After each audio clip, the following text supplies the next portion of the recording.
Good morning student. आज का हमारा टॉपिक है लोक प्रशासन का विकास। लोक प्रशासन, जैसा कि हमने देखा, यह एक विषय भी है और यह एक प्रबंधन की प्रोसेस भी है। तो अगर हम प्रबंधन की प्रक्रिया के रूप में देखें तो लोक प्रशासन का जो जन्म है वो मानव जीवन के साथ ही आरंभ हुआ और इसका इतिहास काफ़ी प्राचीन है। लेकिन लोक प्रशासन को एक विषय और ज्ञान के रूप में देखें तो यह एक नवीन विषय है जिसका आरंभ 18वीं शताब्दी के आखिरी और अंतिम वर्षों के अंदर हुआ था। लोक प्रशासन का लिए पहला प्रयास पर्शिया के अंदर आरंभ किया गया।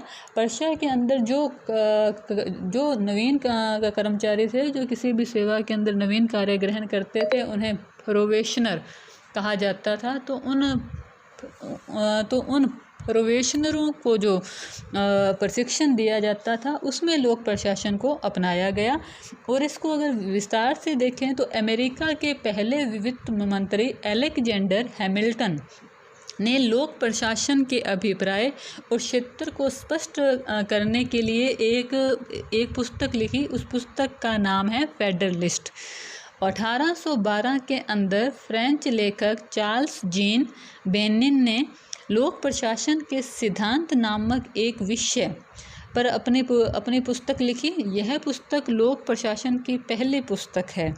अब लोक प्रशासन पे लिखी गई पहली पुस्तक है लोक प्रशासन के सिद्धांत, जो बेनिन के द्वारा लिखी गई थी 1812 के अंदर। बेनिन है वो फ्रांस के लेखक थे।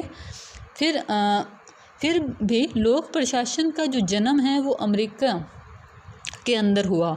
अब ये आपके छोटा क्वेश्चन बन सकता है कि लोक प्रशासन का जन्म किस देश में हुआ। तो लोक प्रशासन का जन्म अमेरिका के अंदर हुआ और वुड्रो विल्सन को लोक प्रशासन का जनक माना जाता है। अब ये भी प्रश्न है कि लोक प्रशासन के जनक कौन है। तो लोक प्रशासन के जनक हैं वुड्रो विल्सन। लोक प्रशासन विषय का जन्म 1887 ईस्वी में माना जाता है। लोक प्रशासन के विकास को विद्वानों ने 5 चरणों में बांटा है। पहला चरण है 1887 से 1926, जिसका नाम है राजनीतिक प्रशासनिक द्वैतवाद। इस टाइम पीरियड के प्रमुख जो विचारक हैं वह है वुड्रो विल्सन, गुडनाव और एल.डी. वाइट। और इस काल के अंदर लिखी गई प्रसिद्ध रचनाएं हैं ए स्टडी ऑफ पब्लिक एडमिनिस्ट्रेशन, ये वुड्रो विल्सन की रचना है जो 1887 में लिखी गई। फिर है राजनीति और प्रशासन, ये गुडनाव की है। और ए स्टडी ऑफ पब्लिक एडमिनिस्ट्रेशन, यह एल.डी. वाइट की रचना है जो लोक प्रशासन की पहली पाठ्य पुस्तक मानी जाती है। दूसरा, ये पहला लोक प्रशासन के विकास का स्टेप है, इसके अंदर लोक प्रशासन को एक स्वतंत्र विषय के रूप में स्थापित करने का प्रयास किया गया। दूसरा चरण है लोक प्रशासन का, ये 1927 से 1937 में है। इसे प्रशासन के सिद्धांतों पर बल। जो दूसरा चरण है यह लोक प्रशासन के विकास का स्वर्णिम काल माना जाता है। इसमें लोक प्रशासन को मूल्यों से मुक्त कर विज्ञान बनाने का प्रयास किया गया। इसमें लोक प्रशासन से संबंधित विभिन्न नए सिद्धांतों का निर्माण हुआ। इसके प्रमुख समर्थक थे मोने, रेले, हेनरी फ्योल, लुथर गुलिक ने लोक प्रशासन के विषय क्षेत्र के संबंध में पास्ट कॉर्ब सिद्धांत दिया, जो हम इससे पहले लोक प्रशासन के विषय क्षेत्र में विस्तृत अध्ययन कर चुके हैं। पास्ट कॉर्ब था वो 7 अक्षरों से मिलकर बना हुआ था, जिसमें प्लानिंग, स्टाफिंग, ऑर्गेनाइजेशन, बजटिंग वगैरह को शामिल किया गया था। इस काल के अंदर प्रमुख जो रचनाएं थी, A paper of the science of the public administration, यह गुल्लिक और उर्विक के द्वारा लिखा गया था। प्रिंसिपल ऑफ ऑर्गेनाइजेशन, यह मुन्ने और रेले का था। और प्रिंसिपल ऑफ पब्लिक एडमिनिस्ट्रेशन, यह 1927 विलोबी की रचना थी। तीसरा चरण है प्रशासन को चुनौतियाँ। जैसा कि हमने देखा कि लोक प्रशासन के विकास का दूसरा जो स्टेप था, दूसरा चरण था, उस चरण के अंदर लोक प्रशासन को विज्ञान बनाने का प्रयास किया गया और विज्ञान बनाने के चक्कर में उन्होंने लोक प्रशासन को बहुत ज़्यादा यांत्रिक बना दिया और जो उसी की आलोचना के परिणाम स्वरूप लोक प्रशासन का तीसरे चरण का विकास हुआ। तीसरे चरण में लोक प्रशासन में मूल्यों को भी वापस जोड़ा गया और मानव व्यवहार और संगठन के अध्ययन पर बल दिया गया और इसके विकास में सर्वाधिक योगदान हार्थन प्रयोग का रहा है और इसके प्रमुख विचारकों के अंदर हर्बर्ट साइमन हैं।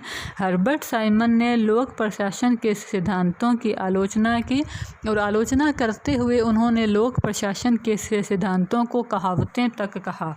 और इसके दूसरे विचारक हैं चेस्टर बर्नार्ड। चेस्टर बर्नार्ड की रचना कार्यपालिका के मुख्य कार्य 1938 के अंदर प्रकाशित हुई। यह इस समय की प्रसिद्ध रचना थी। चौथा चरण है चौथा चरण 1938 से 1970 का चरण है। इस काल के अंदर लोक प्रशासन को अन्य विषयों मनोविज्ञान, समाजशास्त्र, अर्थशास्त्र, राजनीति विज्ञान के साथ जोड़कर अध्ययन करने पर बल दिया गया। इसी श्रेणी में प्रशासनिक सिद्धांतों और राजनीति प्रशासन के द्विविभाजन दोनों के प्रशासनिक चिंतन और व्यवहार में उसे अस्वीकार कर दिया। लोक प्रशासन के विकास के चौथे चरण की दृष्टि से हर्बर्ट साइमन और रॉबर्ट डेहल का नाम मुख्य रूप से आता है। इनकी प्रमुख रचना है एडमिनिस्ट्रेटिव बिहेवियर, ये हर्बर्ट साइमन की है। अब है लोक प्रशासन का पांचवा चरण 1971 से वर्तमान समय तक। लोक प्रशासन के विकास के इस चरण में योगदान देने वाले विद्वानों में वोल्डो और फ्रेड डब्ल्यू रिंग्स के नाम उल्लेखनीय हैं। उन्होंने नवीन लोक प्रशासन के लिए कुछ घटनाओं को उत्तरदायी माना, जैसे यूएसए में लोक सेवा की दृष्टि से जो प्रतिवेदन दिया गया 1967 के अंदर, लोक प्रशासन के सिद्धांत और व्यवहार पर फिलाडेल्फिया सम्मेलन 1967 और वोल्डो